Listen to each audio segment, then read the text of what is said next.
सौतेली बहनें। रंगापुर नाम के गांव में शालिनी नाम की एक औरत रहा करती थी। उसे दो बेटियां थी। एक का नाम था शिवानी और दूसरी का सुहानी।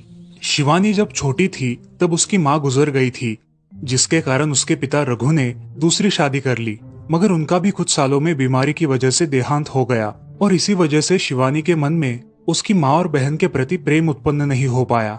शिवानी और सुहानी में हमेशा झगड़ा हुआ करता था।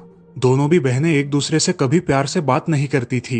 शालिनी ये सब देख बड़ी चिंता में रहा करती थी। ऐसे ही एक दिन, शिवानी सुहानी, चलो आ जाओ, खाना खा लो। हाँ माँ, आई। हाँ माँ, मैं भी आई। ऐसा कहकर दोनों बेटियां वहां आ जाती है और देखती है तो उनकी माँ ने उन दोनों के लिए गाजर का हलवा बनाया था। वो देख सुहानी और शिवानी बहुत खुश हो जाती है।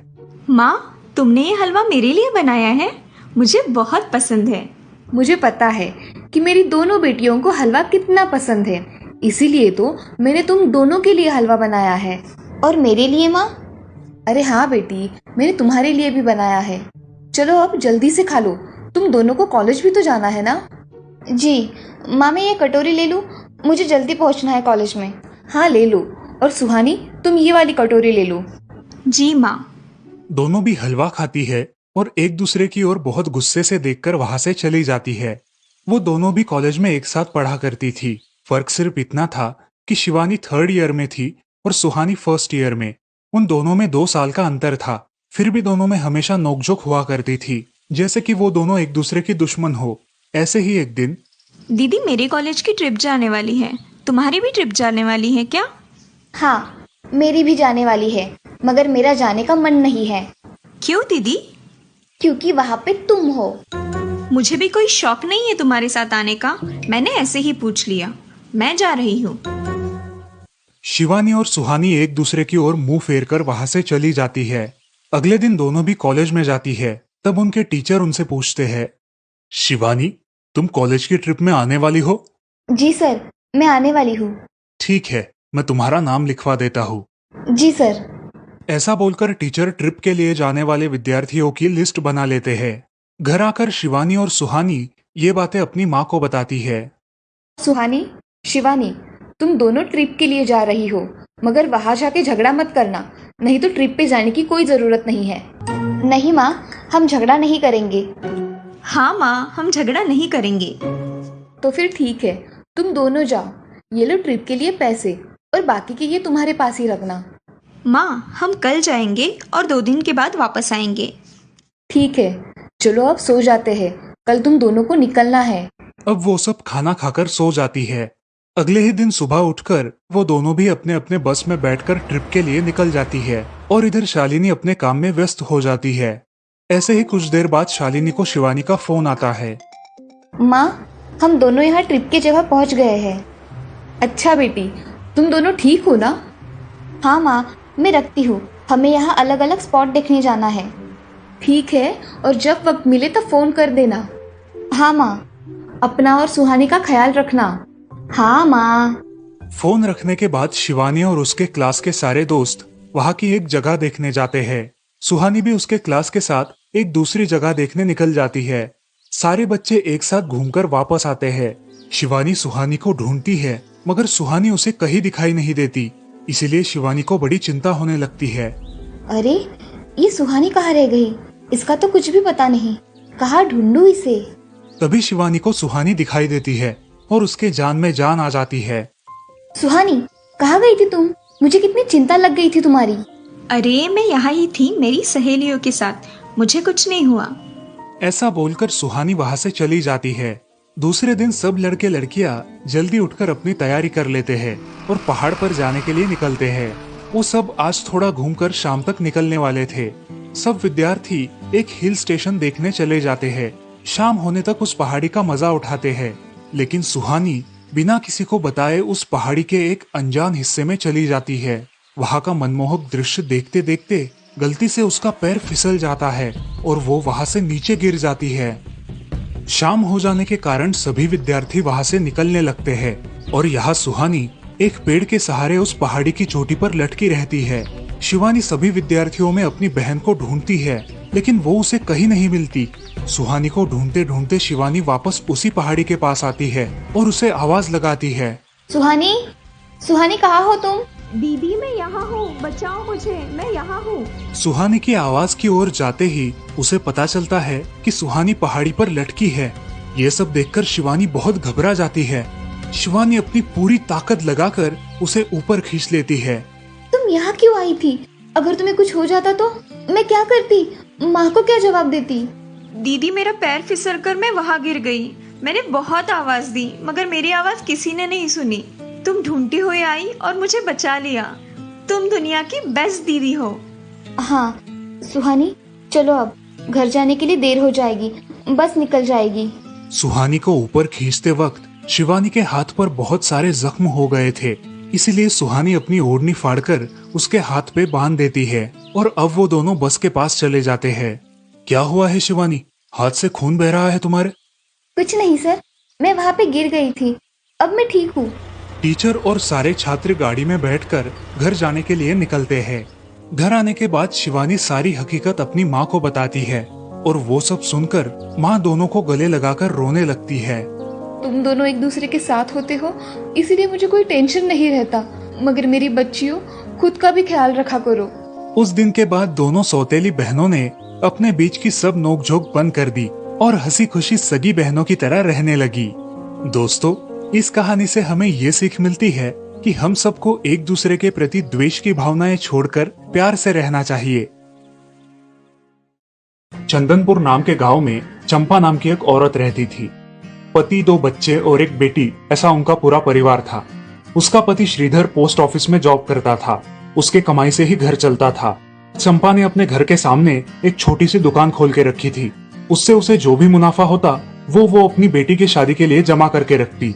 ऐसे ही बहुत दिन बीत जाते हैं। अब बच्चे भी बड़े हो जाते हैं। बड़ा बेटा अशोक डॉक्टर और छोटा बेटा रवि वकील बन जाता है और दोनों अपनी ट्रेनिंग पूरी करने लगते हैं। एक दिन उनकी बहन ज्योति के लिए एक अच्छा रिश्ता आता है और ज्योति की शादी पड़ोस के गांव के सरपंच जी के बेटे से हो जाती है। ज्योति बहुत ही कामचोर और गुस्सा करने वाली होती है। इसी कारण उसके ससुराल से उसे निकाल दिया जाता है। वो अपने पति को लेकर अपने मायके रहने आती है।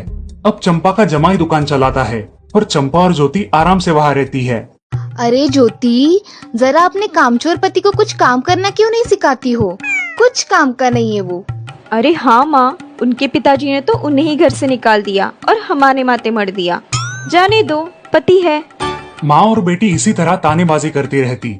अब बड़े बेटे अशोक की शादी उन्हीं के गांव के एक लड़की से करा दी गई, लेकिन उस लड़की से भी चंपा बहुत काम करवाती और वो बेचारी सासू माँ का आदर करके सब काम चुपचाप करती थी। एक दिन वो काम करके थक गई और एक जगह पर बैठ गई। ए कामचोर कमला, इतना सारा काम पड़ा है घर में, क्या वो तुम्हारा बाप आके करेगा?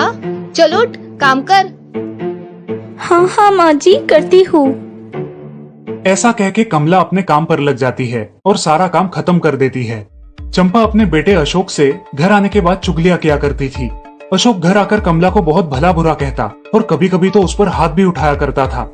ये सब रवि देखा करता था और रवि को बहुत बुरा लगता था। अशोक मारने आता तो रवि बीच में पड़ जाता और माँ बाप को डांटता था और वही झगड़ा खत्म हो जाता था। ऐसा बहुत दिन चलता रहा। रवि को रंजना नाम की एक लड़की बहुत पसंद थी, जो कि एक न्यूज रिपोर्टर थी। क्या तुम मुझसे शादी करोगी? मुझे तुम बहुत पसंद हो।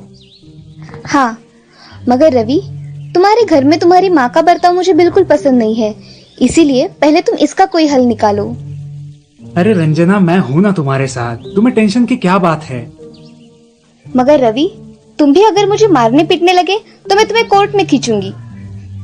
अरे हाँ बिल्कुल, वो तो तुम्हारा अधिकार है। अगले दिन रवि अपने घर में रंजना के बारे में बताता है। रवि की माँ चंपा उसे साफ मना कर देती है। रवि, तुम्हें कुछ समझ आता है या नहीं?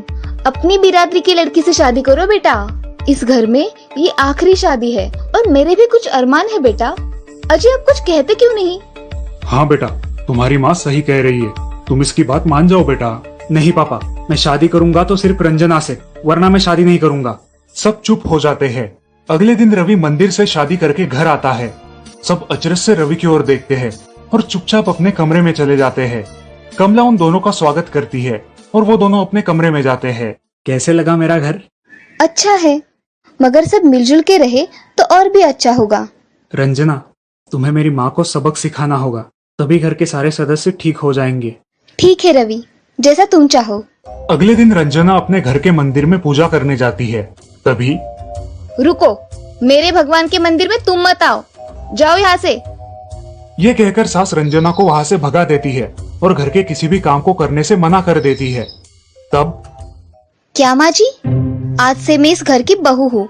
इस घर पे मेरा भी उतना ही अधिकार है जितना कि आपका। क्या बोल क्या रही हो? निकल जाओ मेरे घर से। खबरदार अगर हाथ भी लगाया तो। पता है ना, मैं न्यूज रिपोर्टर हूँ। रातों रात खबर छाप दूंगी और कोर्ट के चक्कर लगेंगे वो अलग, समझिए आप। सास चुपचाप देखने लगी और उसकी बेटी और ससुर भी देखते ही रह गए। रंजना ने कमला से कहा, दीदी मुझे आपसे काम है, आप मेरे कमरे में आइए। और हाँ, आज से खाना ज्योति दीदी आप बनाएंगी। अरे माँ, तुम कुछ बोल क्यों नहीं रही हो? ये मुझे काम करने को बोल रही है। अजी सुनते हो? चलो मेरी मदद करो। हाँ आता हूँ। ज्योति किचन का काम करने चली गई और सास बाहर का काम करने लगी। रंजना कमला को लेकर अपने कमरे में गई और उससे कहा, कमला दीदी, आप कुछ कहती क्यों नहीं? आप चुपचाप सह लेती हो, उसका ये नतीजा है। अब देखो दीदी कैसे काम कर रही है। आप कुछ काम करती थी क्या शादी के पहले? नहीं रंजना, मगर अब घर से ही अपना खुद का कुछ व्यवसाय शुरू करने का सोच रही हूँ। बहुत अच्छे दीदी, अब आप किसी से मत डरिए, हम हैं आपके साथ। सच में किसी के साथ होने का कितना महत्व होता है। अब उसकी सासू माँ ही घर के सारे काम करने लगी थी और ज्योति को काम करवाने की वजह से ज्योति भी अपने ससुराल जाने की सोच रही थी। अजी, यहाँ तो काम वाली से भी ज्यादा बुरी हालत हमारी हो गई है। चलो हम हमारे घर चलते हैं, सब है हमारे यहाँ। अरे रे, आप कहाँ चली? अभी भी काम बाकी है। ज्योति का पति रंजना से धन्यवाद कहता है और ज्योति को लेकर अपने घर चला जाता है। अब सासू माँ एक दिन पूरा काम करके इतना थक जाती है कि उसके बदन में बहुत दर्द होने लगता है। तब दोनों बहू सास के पास चली आती है और एक बहू सास के पैर दबाती है तो दूसरी बहू सर दबाती है। सासू माँ उठकर रोने लगती है। मुझे माफ कर दो मेरी बेटियों, अब से कभी ये गलती नहीं होगी। सास को उसके किए पर पछतावा होता है और ये देखकर घर के सभी सदस्य बहुत खुश हो जाते हैं। रवि और रंजना भी बहुत खुश होते हैं। वाह बहू, जो आज तक नहीं हुआ वो तुमने करके दिखाया।